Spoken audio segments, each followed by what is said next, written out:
feel like you need to ask permission for your own future. I'm your host, Danielle Zapchenk, and thanks so much for listening to the Parable Podcast.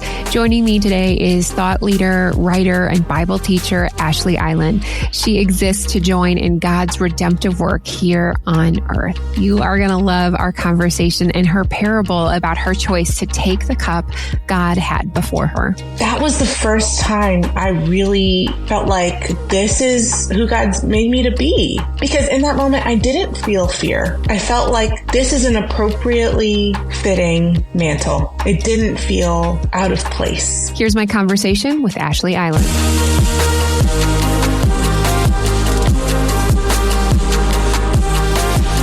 So excited to introduce you to Ashlee. I think one of the things I really admire about you, what I've noticed about you, Ashlee, is that you are an encourager. One of our last podcasts we did with Women Speaker Collective, you just put out this challenge. If you see something in another woman, tell her, even if you don't know her. I mean, that's the heart that I have for other women as well. And so with that, thank you so much for being with us today. Danielle, thanks for having me. This is a joy. It's an honor to be with you again. Of course. Okay. So I am curious. You had something on your Instagram is I don't like telling people what I do. I'm an era of how to be, which feels a little Taylor Swift, but I was like, this feels really good because I think for a lot of us, we're here's what I'm doing rather than here is who I am. So I'd love to know, Ashlee, what is who you are right now? Yeah, that's such a good question. And it is very Taylor of me to write something like this, especially on the other side of her new album just dropping. I feel like I'm coming out of a season of deep grief, being honest, and a season of loss. And that season did a number on me. I feel like I wrestled a lot with how I was existing in the world, the rhythms that I was walking through in life. All of that got disrupted. Everything from work to our family rhythms to just even my own self-care rhythms and how I was spending time with God. All of it got turned on its head.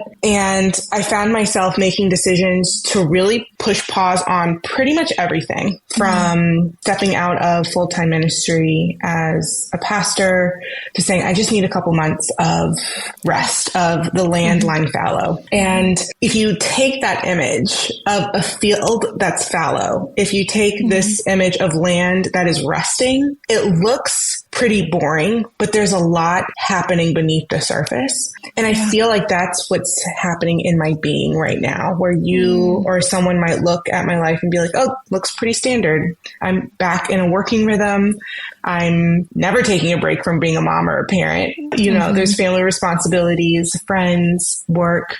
But underneath the surface, I feel like there's this rebirth happening in coming from a place where a lot was stripped back and really raw and vulnerable, and how I was talking to God and communing with God, evaluating my emotional life, my thought life alongside it, and going, there's really deep work happening here. Yeah. So I feel like now more than ever before, I'm in a season of surrender and not in a hands-off way where there's nothing I'm doing. God, do whatever you want. It's participatory. I'm participating in my own healing by taking time to still pay attention to what's happening within. And that has been a challenge, but it's been so fruitful. It is so hard, but it's been so good. I like what you said, there's that underlying nature to it. And then when we surrender, it's not just I'm just going to lay here and see what happens.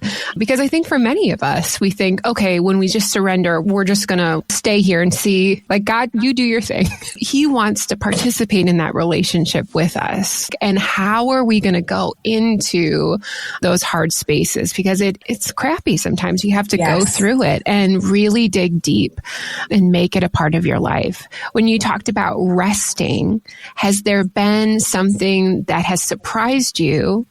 Oh, wow, actually, this really gives me such rest. And maybe that's napping, but I know there's so many different forms of rest. Yeah, I have read more books this year already than I did all of last year. And there's something about engaging other people's creativity and the stories that other people tell that's quite beautiful to me. I feel like I am in awe of how people choose to form these 26 letters in our English alphabet into these various stories and narratives and tales. And I feel like for me, whenever I am able to put myself to be in awe of humanity, that feels really restful. I did a coaching session with a wonderful guy named Jay Parsons. He coaches these life plan sessions. And what we realized, part of the life plan is you come to this place after 2 days of saying, this is why I'm here on earth. And you can say it in 12 words or less. And I realized part of who I am is I'm a beauty expander. Like I love seeing beauty and expanding it and not necessarily making the beauty different, but being in awe and allowing that beauty to be more expansive in me and in community and to take up space. And so whether it's reading a book, I love reading, or I found like our family has a subscription to our local art museum. Okay. Not because our family loves doing the art museum, but because I love it. I love walking around by myself in silence, beholding. So the act of beholding for me, Danielle, has become really restful. And I feel like it fills me up in a way that sometimes even a good nap can't. Absolutely. Are you familiar with Dr. Sandra Dalton Smith and her, like, the 7 types of sacred rest? She opened my eyes. When I read her book, I was like, oh, that helps me so much recognize it isn't, while I love a good 17-minute nap, there's so much more out there. So what you said, the beauty expander and like beholding something, that's so cool. What could you tell us? Like, what has been one image that has stood out at the museum that it was like, oh, this is really getting me right now? It's part of the permanent installation at the Grand Rapids Art Museum, or the Graham. And it's called TIR, T-I-R. And it's this piece by a woman who took these different parts of mirrors, broken mirrors, and she put them together in these identical shapes. And some of the mirror pieces are clear, some are red, some have like a yellowish or goldish tone to them, some are silver. And you can arrange these different mosaic pieces into different shapes. So the museum has it in one variation, but you could make really infinite possibilities and shapes with these different mosaic pieces of broken mirror. And I just feel like whenever I consider, particularly in the past year when I've considered the loss and the brokenness in my own life, when I look outside myself and see the brokenness of humanity and how we hurt each other and how we're selfish, we're not generous, I see in her artwork what God does with us, God does with our lives, what God does with humankind, to take brokenness and to repurpose it into something that reflects his goodness and the coming glory of his kingdom. So it's my favorite piece, and doesn't matter what the other installations are in that museum, but I feel like I always come to that one piece and have a really powerful reflective moment with it. I like how it is interactive too, where I think art speaks to so many different levels of each person, but just to make it your own and to see that, like reflection looking back. I mean, I could use that in so many message analogies right now. Absolutely. And I used it for a sermon last year because I felt like when you're talking to a group of people, they're all coming with their own stuff, and we're not having the same human experience at any point in time. And so that's what I love about art, that it reaches us where we are and can be powerful and meaningful no matter what we're experiencing. Yeah. You are a mom. You have 3 kids, correct? Yes. Yeah. As you walk through this season, like, how has that helped you navigate just being a mom, like their emotions, the joys and the hardships too? Yeah, it's such a good question. I feel like I'm constantly having to remind myself that my kids have only been on this earth for a fraction of the time that I've been on this earth. I had that thought last night. In fact, our son was having a hard time, and I had to say to myself, he's only been here for 8 years. Oh, that's so good. And so for me to place expectations on him, to be able to navigate his own emotions or even communal life in a way that is matured and that has the benefit of experience over 3 to 4 decades in a little 8-year-old body is so unfair to him. And so I feel like walking through my own brokenness and giving myself grace and being patient with myself, particularly, I mean, grief is a beast that is untamable. There's no perfect formula or recipe for how to make sense of it. I feel like coming into that truth for my own self has helped me maintain a patience and a presence with my kids in a way in this season that I've never done before. And in some ways it's harder because there's more that I'm noticing and there are more opportunities for me to turn the mirror on myself and excavate and interrogate my own parenting. There are more opportunities for shame in that way. But the gift is that there are more opportunities, again, for beholding who God is making them to be, what they're navigating in their minds and in their friend life and even here at home. Like, wow, I get to be a part of what's shaping and forming this new thing, taking these pieces and helping them make sense of them. So I feel like coming out of that season, I'm more available to them in that way. Gosh, that is such a helpful reminder. Eric and I have an 11-year-old and a 14-year-old who believe that they've been around on this earth forever and they know what's up. Right. But yeah, that it's the setting of expectations and recognizing, even just in parenting, if you don't have kids, in any relationship, truly, of like, what do they know? What do they not know? Because it takes off that burden and gives us a sense of freeness as we're talking and communicating with one another. Yes. That's 100%. So good. I do. And when you were talking about like sharing your grief with your children, I do remember a time. I'm a crier by general. Like that's just, I love to cry, release the toxins over and over. But one time I was saying something to my daughter and she's just like, well, I can't help that I'm not perfect like you. And I'm like, okay. And I'm like, I must not be sharing these hard pieces of my life or either glossing over it or expanding upon them to let them know like, hey, yeah, I am feeling this. This has been hard. So that has really been a change or a switch in parenting of just saying, if I'm having a crap day, I'm going to let you know about it. Yes. Let them in. I love that. All right. Well, Ashlee, I know you are kind of have a poet's heart. You really you love to write. And we're going to talk about your book in a little bit, but I'd love to hear about one of your parable stories. Oh, I can't wait to let everyone in on this one because it's something I hadn't thought about for a while. But in my first career, I worked in human resources for Nestle USA, the candy company. And after leaving the Los Angeles area, they transferred me to Chicagoland where I supported the Wonka factory. So in our factory wasn't the chocolate factory. We made all the hard sweet candies like Nerds, Runts, Sweethearts, Nerds Rope, some of those candy options. And I remember I started attending a large church out in Chicagoland, found a really beautiful community there.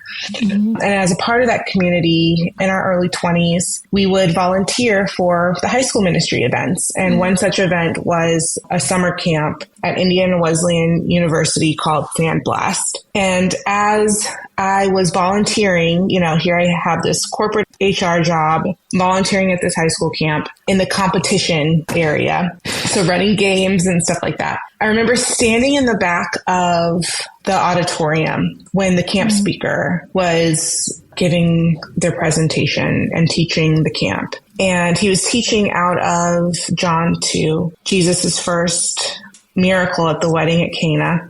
And it's one of the only times I feel like I've heard the audible voice of God. And this isn't the parable piece. This isn't the punchline. We're getting there. But I feel like Holy Spirit spoke and said, would you do this? Would you take the cup I'm giving you and walk with it? And I feel like I didn't know at that time what it meant to work for a church. I hadn't ever had it on my bucket list to be in a full-time ministry. And I just remember saying, okay, yeah, God, I will take the cup that you're giving me because I don't know what's in here, but I trust that you're going to make something of it. It's like it blows my mind that those servants trusted Jesus enough that on the way they would trust that something would happen and that water would be turned to wine by the time they got to the master of the banquet. So fast forwarding a little bit, I ended up telling my small group leader, he was like, well, let's pray and see what happens. And lo and behold, there's a ministry director who is stepping down. The new person steps in and says, I need a director of operations. I feel like it was an opportunity for me to step into ministry in that way. However, I had this moment, Danielle, where I was like, my parents, who both worked their heinies off, both had really amazing jobs in corporate America. They did very well for themselves. My mother just slayed left and right all these sorts of barriers and obstacles in her way as sometimes the only woman in the room, sometimes the only person of color in the room, sometimes both. My dad was an international salesman traveling all over the place. My parents worked so hard to put me through a very good school. And here I am considering completely switching career directions and trading in a corporate job for life in ministry full time. And I remember having this moment like, I've got to tell them that this is what I'm thinking. I can't not tell them. They've got to know that this is what's happening. So I remember on my lunch break at Nestle, Danielle, I drove to Panera Bread and I parked my car outside Panera and I said, I got to call my dad. I got to tell him. I remember being like, this is going to go so badly. They're going to be so mad at me. They're going to think this is a total waste. They're going to think I'm crazy. And I called my dad and I can still remember what I was wearing. I was wearing my navy blue Nestle shirt with the Stitch logo on it. I was wearing my navy blue pants and I probably had my steel toe shoes on. And I said, Dad, I think I'm going to quit my job and work for a church. And he said to me, after a long silence, it was probably only a few seconds. It felt like minutes. He said, well, Ashlee, if God is calling you to do something, don't let me be the one to get in the way. Wow. Dad.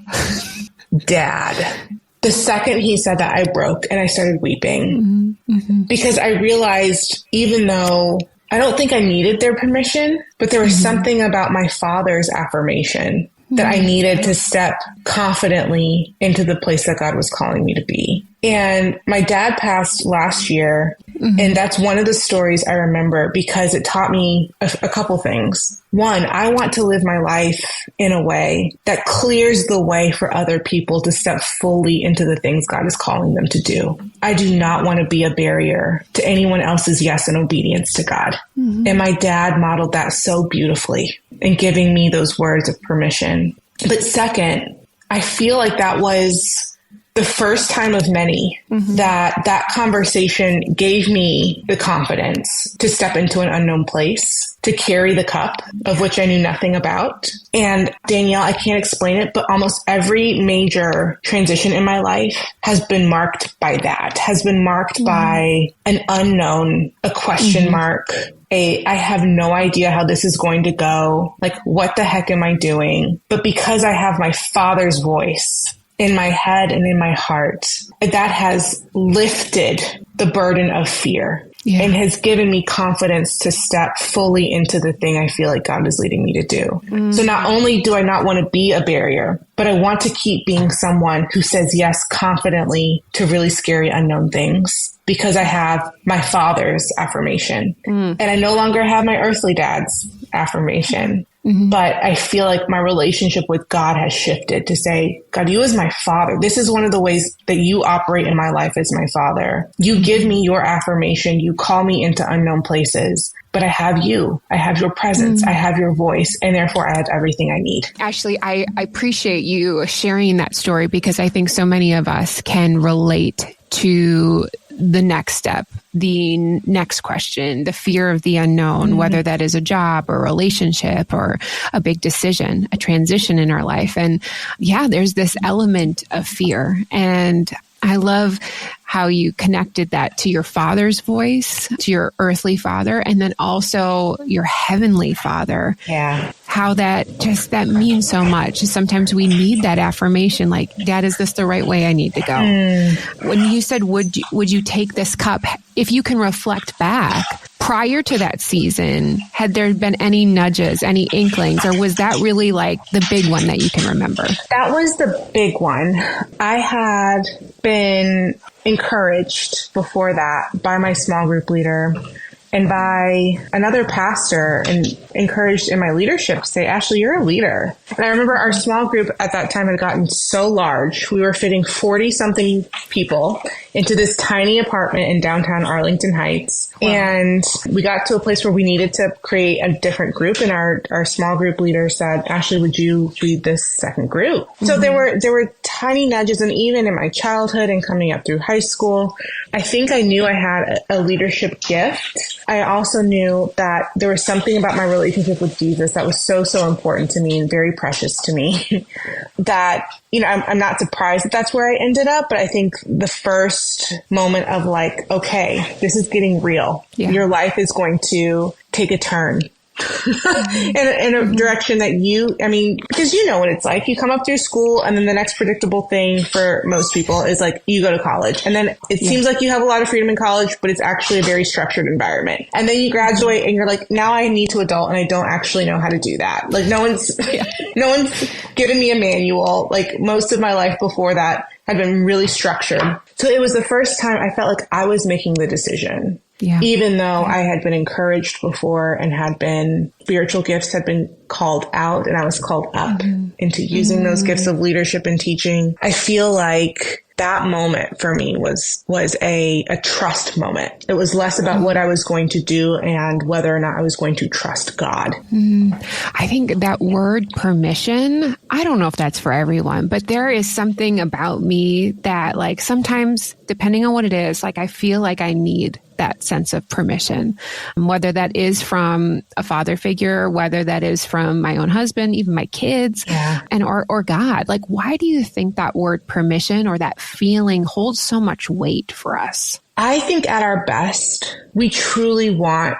to do what is right and good. And we've been afforded the sense of agency where, particularly when you're talking about the will of God, you want to do what God wills, and you also know you have your own human will. And so I think for me in that moment, and even still, permission is less about like, oh, I need someone else to direct my path. Like I need someone else to tell me whether or not I'm doing the right thing. And it's more about, God, if I'm about to do something that is not what you have for me, like, please stop me. Rarely will I pray for clarity because most of life is not clear. If I'm being honest, like, I feel like I'm making it all up as I go.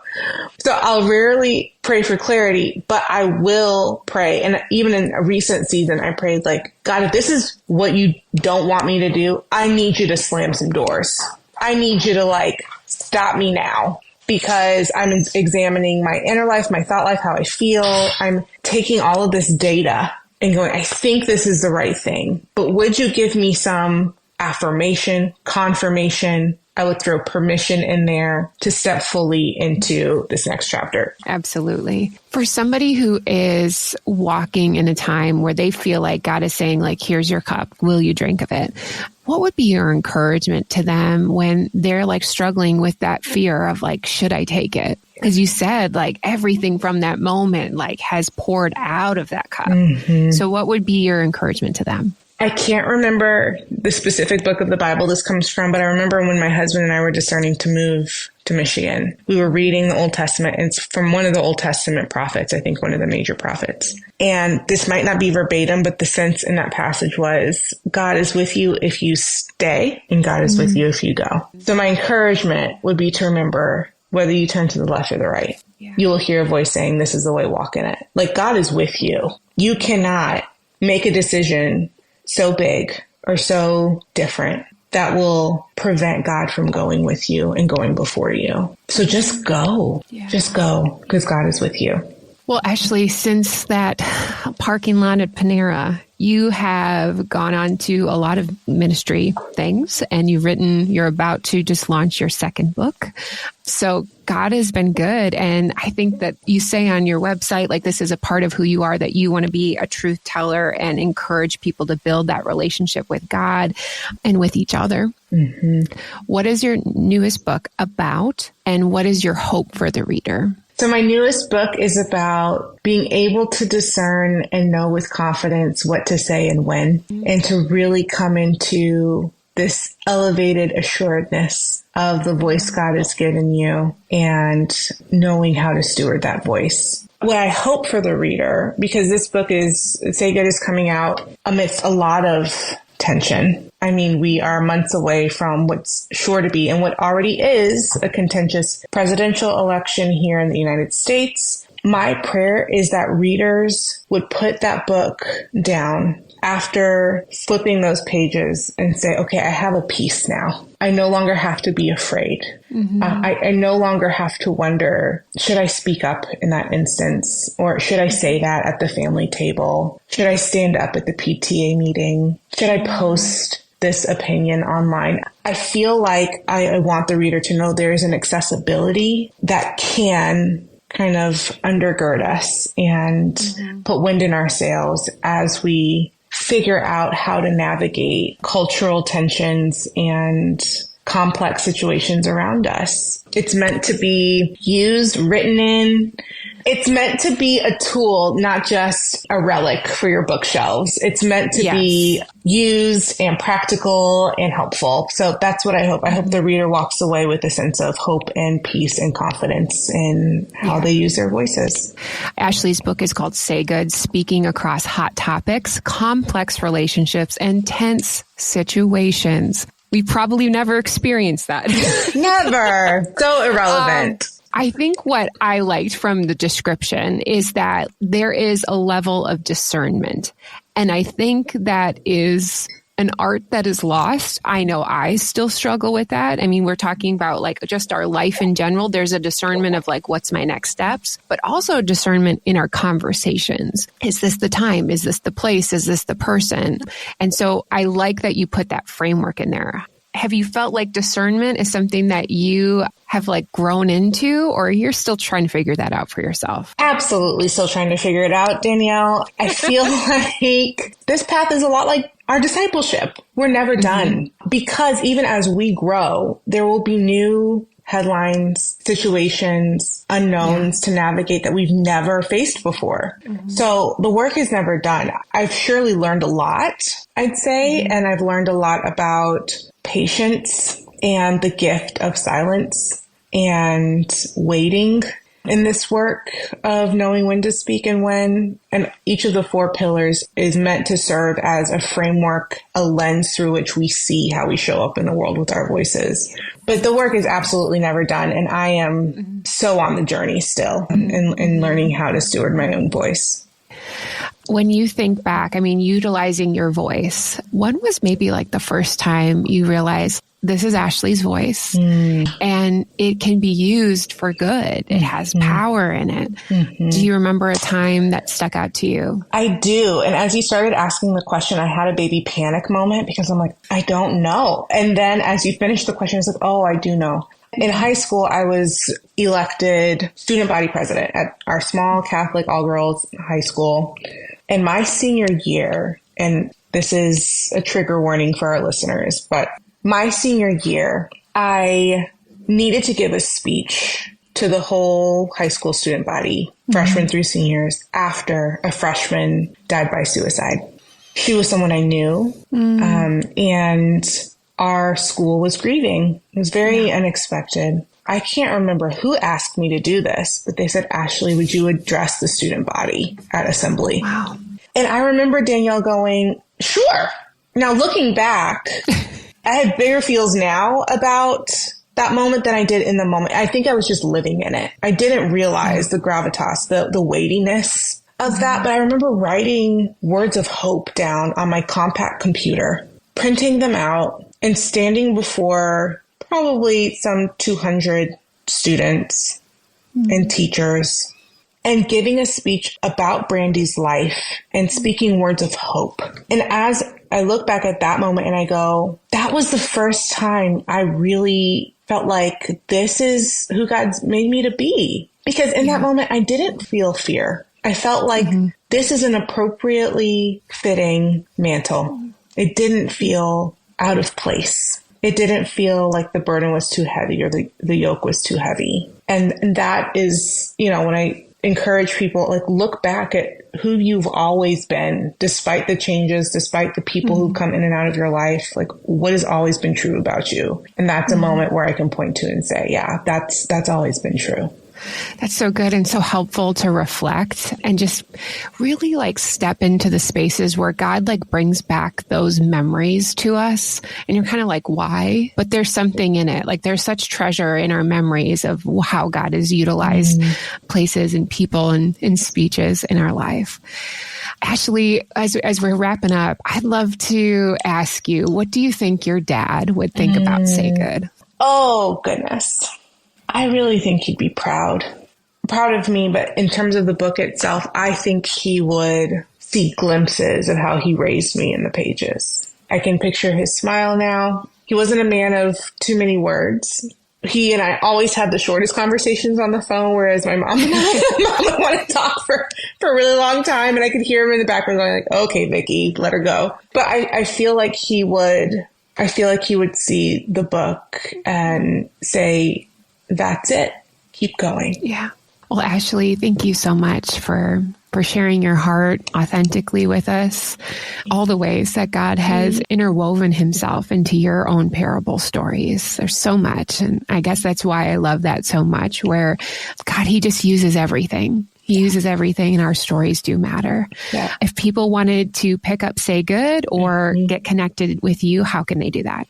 All the things are at ashleeeiland.com on my website, but I'm most active on social media at Ashlee_Eiland, particularly Instagram. And then I'd encourage readers too, for additional resources, walking the path of reconciliation and conflict transformation, absolutely pick up the book, but I'd also recommend my dear friends at the Colossian Forum. It's a local nonprofit here that's doing the hard, good work of Christian conflict transformation. And they have resources for groups, schools, other nonprofits, and leaders. So if that's a road that you're wanting to travel faithfully, I'd absolutely look them up and invite them into your season and your journey. Well, Ashlee, thank you so much for sharing yourself with us on the Parable Podcast. Danielle, it's been an honor. Thank you for having me. I hope you loved that conversation as much as I did with Ashlee. She talked about in the beginning that she was a beauty expander. And just in that conversation, you can just see beauty expanding in all of the questions. It was so good. To connect with Ashlee or grab her book, Say Good, out now, simply visit DanielleZapchenk.com for details. And here are 2 reflection questions from our time with Ashlee. Number 1, I'd love for you to read through John 2, which she referenced back in her parable, and spend some time pondering, what is the cup that God wants you to take up for yourself? Number 2, have you felt trapped in fear because you didn't get permission? I'd love for you to prayerfully consider what next steps are on your plate and have the confidence that your Father is with you through whatever one you take. Thanks to my brilliant producer of a husband, Eric, for making us sound so great. That is going to do it for today. I'm grateful that you took the time to spend it with me. Remember, your parable showcases how God will always provide you with your Father's affirmation. We'll see you back again next week on the Parable Podcast.